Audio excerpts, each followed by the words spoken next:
The alarms shrieked through the command center of the Hegemony Surveillance Station's silent watch, their piercing wail cutting through the perpetual hum of monitoring equipment. Director Vextal's 6 arms moved frantically across his control interface, his compound eyes processing data streams that made his neural pathways burn with confusion. "Impossible," he chittered, his translator implant struggling with the emotion in his voice. "This cannot be accurate." The readings were clear, undeniable, and absolutely terrifying. The human colony ship New Horizon hung in space before them like a wounded beast, its hull scorched black from what appeared to be recent combat. According to their deep scan sensors, the vessel contained 2,847 human life signs. But that wasn't what made Vextal's chitinous shell crawl with dread. "Director," his subordinate Krillax whispered from her station, her voice barely audible above the alarms. "The bioscan.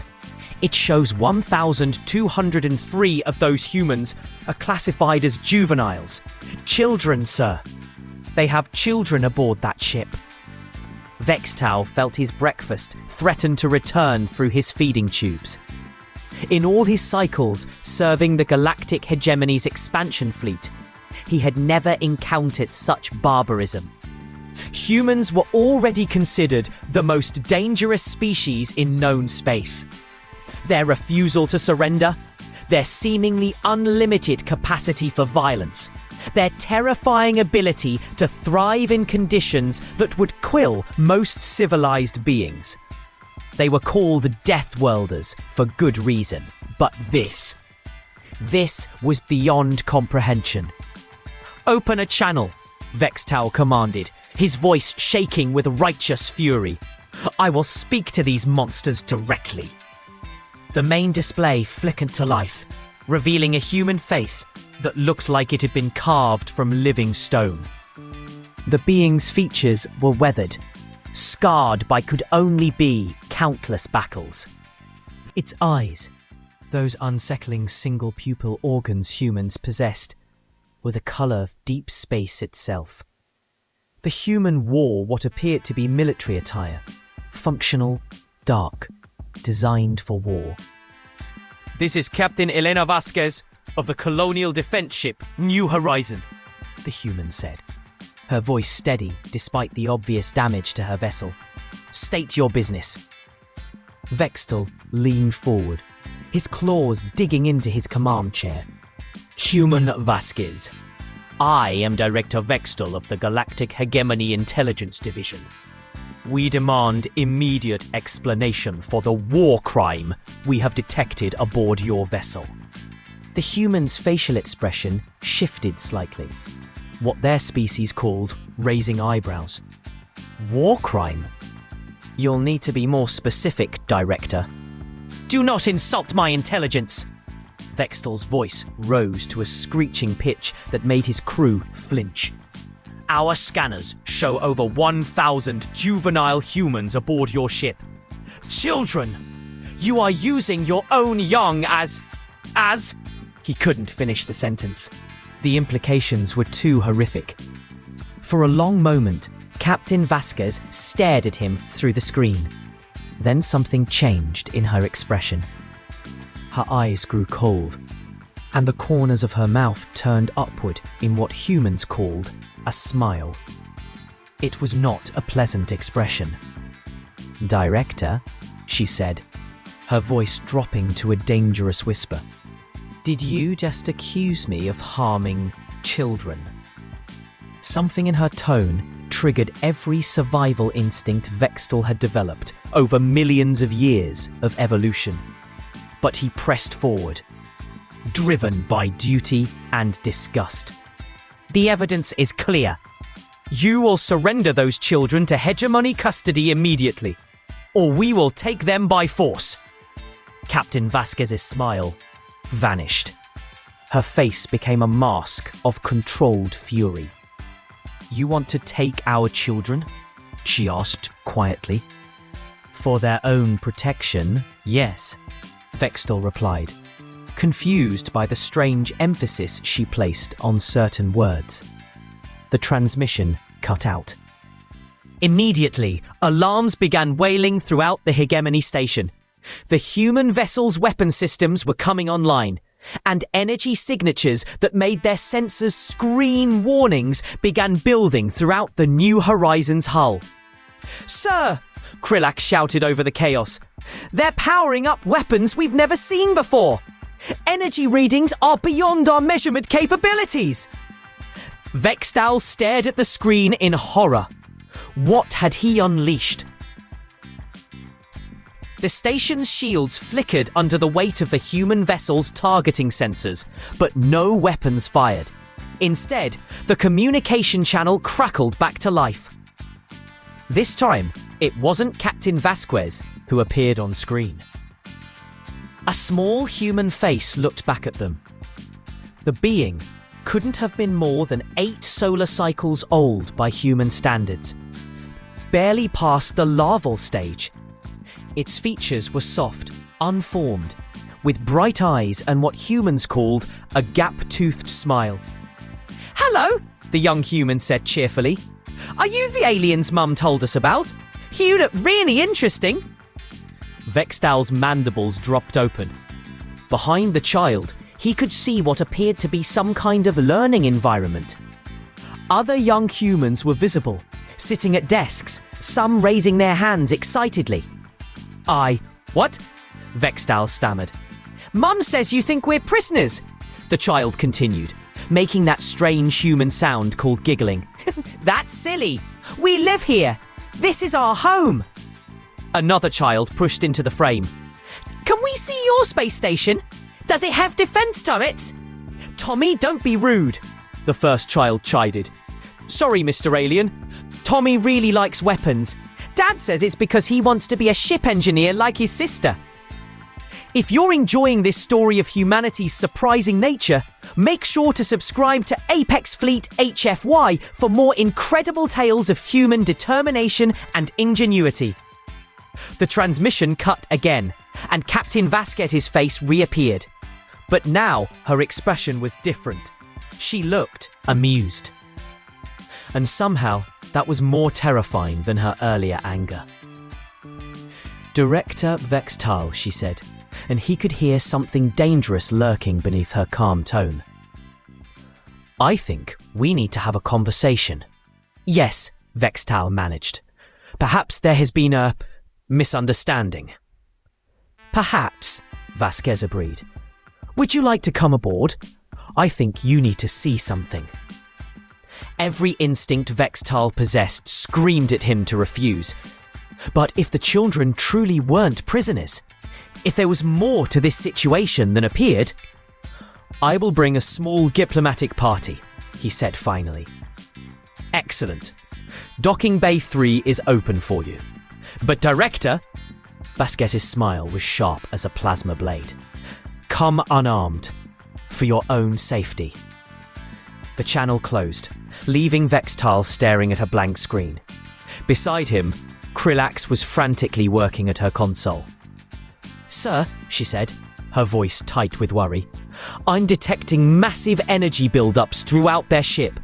Whatever they're powering, it's beyond our understanding." "Defensive systems?" Vextal asked. "No, sir.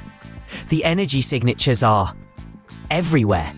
In the walls, the floors, even in what appear to be residential areas." Vextal felt a chill run down his carapace.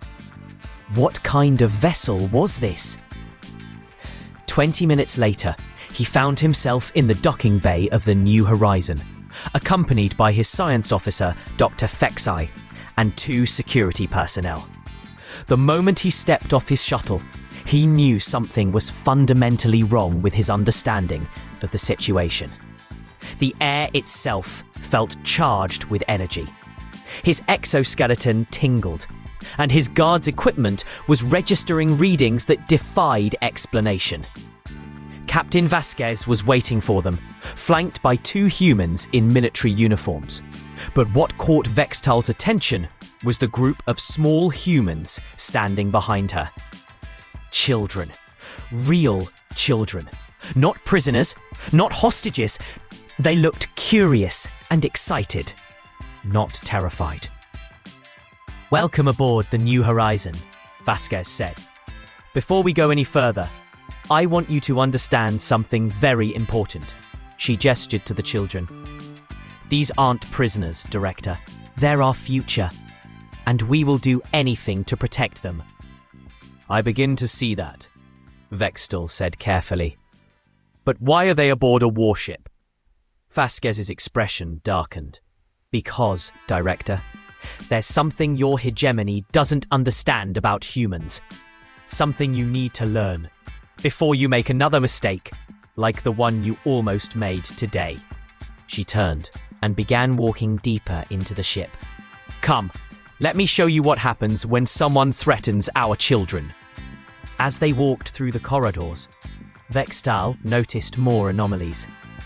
The children moved freely through the ship, but adult humans were everywhere, watching, protecting. The energy readings his equipment detected were growing stronger with each step. "Captain," Dr. Fexai spoke up nervously, "our instruments are detecting massive power sources throughout your vessel.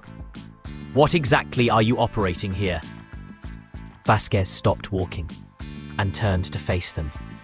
Her smile was cold. "Doctor, what do you know about human protective instincts?" She led them to an observation deck overlooking what should have been a cargo bay. Instead, Vextal found himself staring at something that challenged everything he thought he knew about physics. Gardens, schools, play areas, an entire community existed within the belly of this warship. Children ran and played while adults watched over them with fierce devotion. But that wasn't the most shocking part. The most shocking part was the technology. It was everywhere. Not just standard ship systems, but devices that made Vextal's advanced physics training cry out in protest. Energy cores that seemed to bend space-time itself.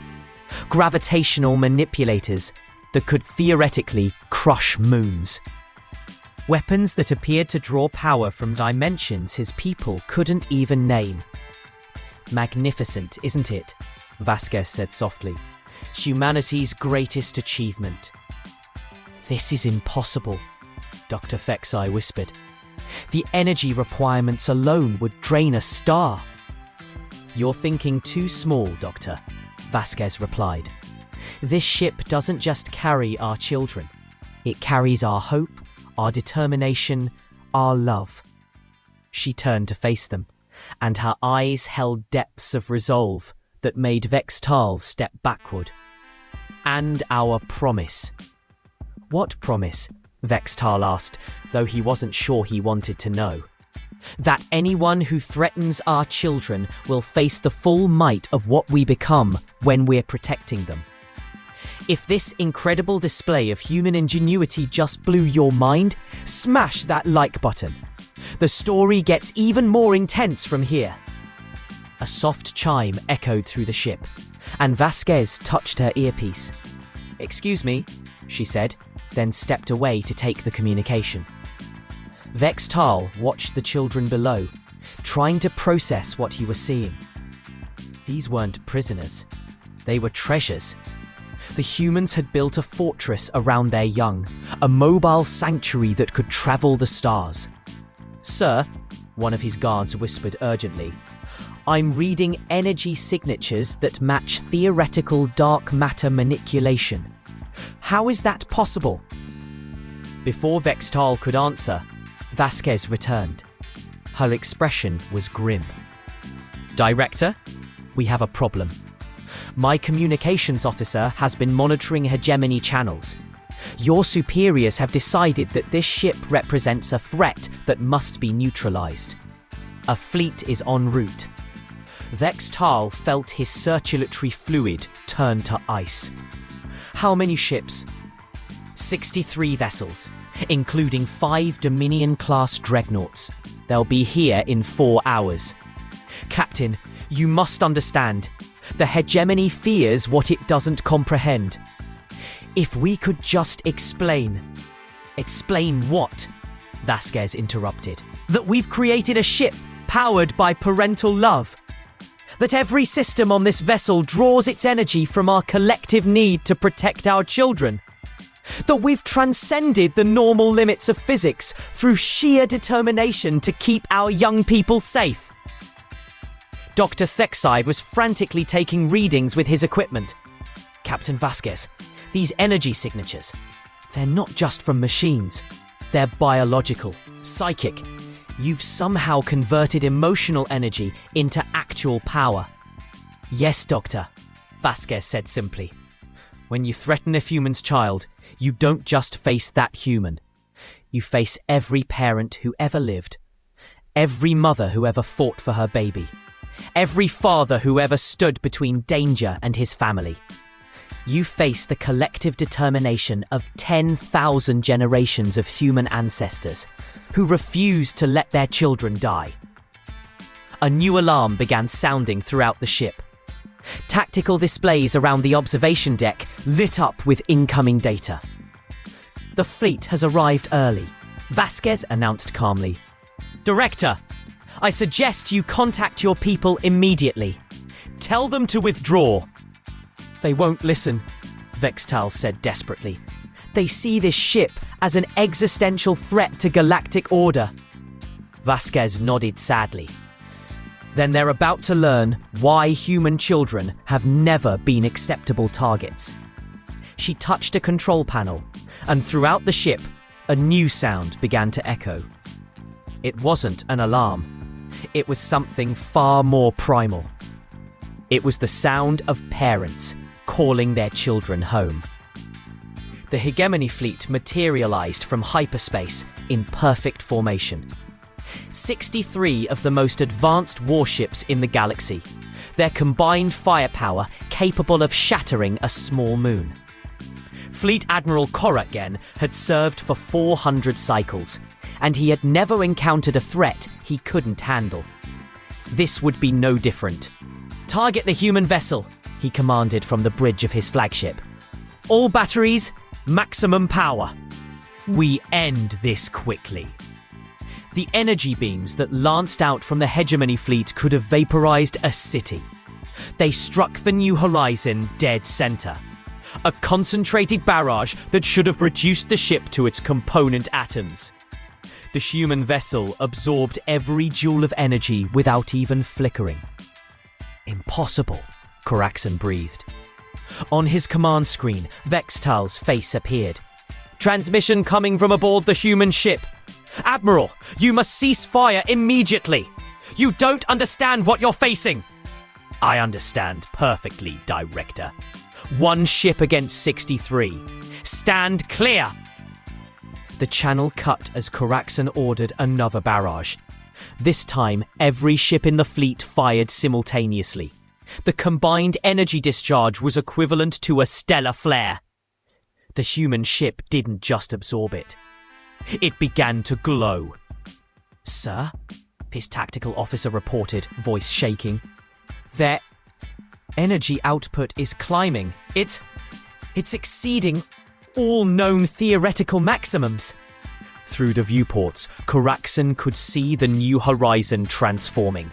The battle-scarred hull was shedding its damaged outer layer like old skin, revealing something beneath that was painful to look at directly. The ship was becoming something more than a vessel. It was becoming a manifestation of purpose itself.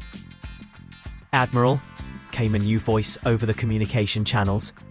Captain Vasquez's face appeared on every screen in the fleet simultaneously. You have fired upon a ship containing children. Human children. Behind her, Koraxon could see them. Young faces pressed against viewports, not in fear, but in curious excitement. One small human was actually waving at the fleet. You have exactly 30 seconds to withdraw, Vasquez continued. her voice carrying an odd harmonic that seemed to resonate in dimensions beyond normal space-time. After that, you will discover why the universe's greatest mistake is threatening a human child. We have superior numbers, Koraxen replied, though something deep in his evolutionary programming was screaming at him to flee. Time's up, Vasquez said simply. The new horizon moved. It didn't accelerate, it didn't turn. It simply ceased to be in one location and began to be everywhere at once. Koraxen's sensors detected it simultaneously at 63 different positions, occupying the exact space of each hegemony ship. But instead of collision, something far strange happened. The hegemony vessels began to shut down. Not damaged, not destroyed, simply turned off. Life support remained active, but every weapon, every shield, every engine went dead, as if a parent had simply reached over and flipped a switch. Attention, hegemony fleet, Vasquez's voice echoed through every ship simultaneously. You are now in timeout.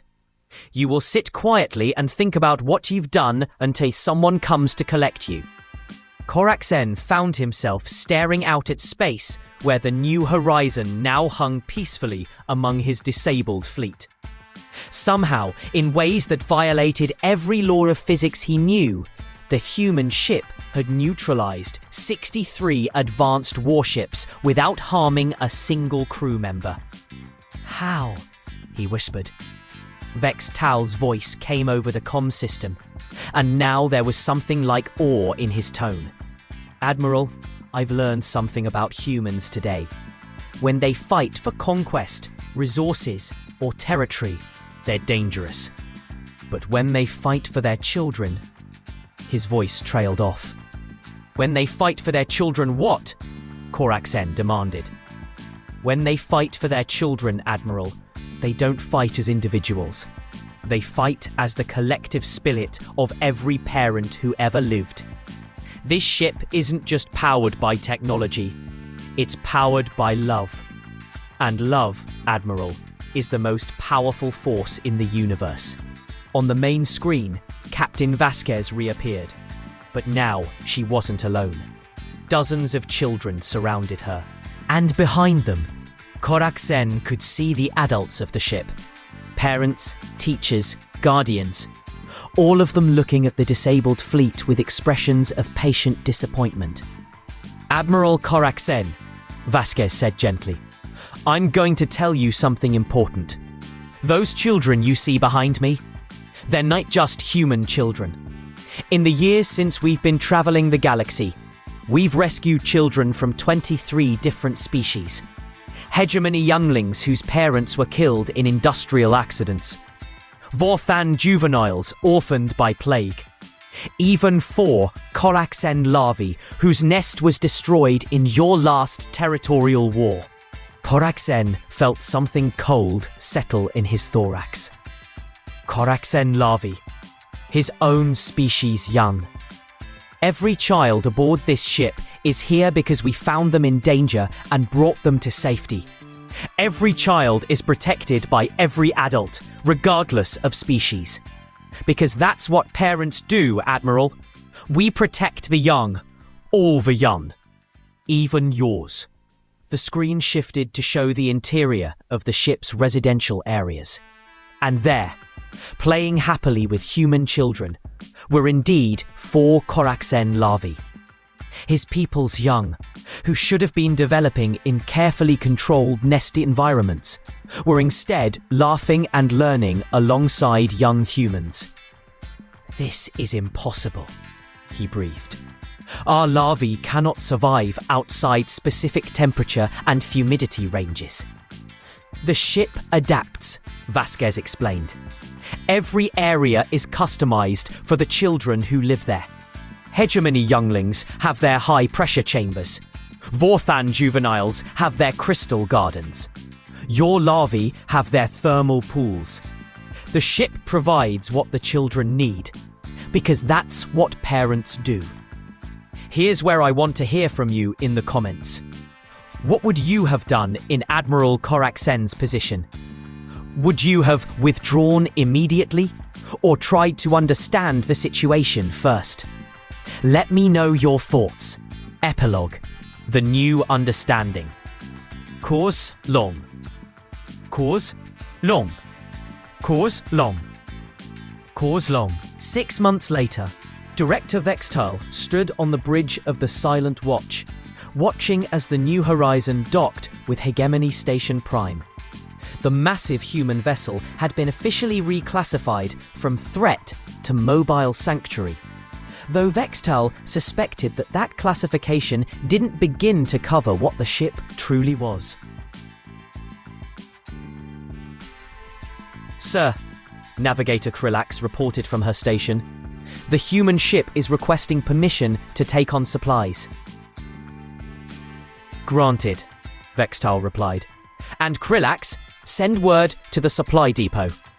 They'll need educational materials for 23 different species, food meeting dietary requirements I can't even pronounce, and... He paused, smiling in the way his species had learned from humans. Toys. Lots and lots of toys. The transformation in galactic politics had been unprecedented. When word spread that humans had created a ship powered by parental love, capable of neutralizing entire fleets without harming a single being, every species in the galaxy had to reconsider their understanding of what humans truly were. They weren't conquerors. They weren't berserkers. They were parents.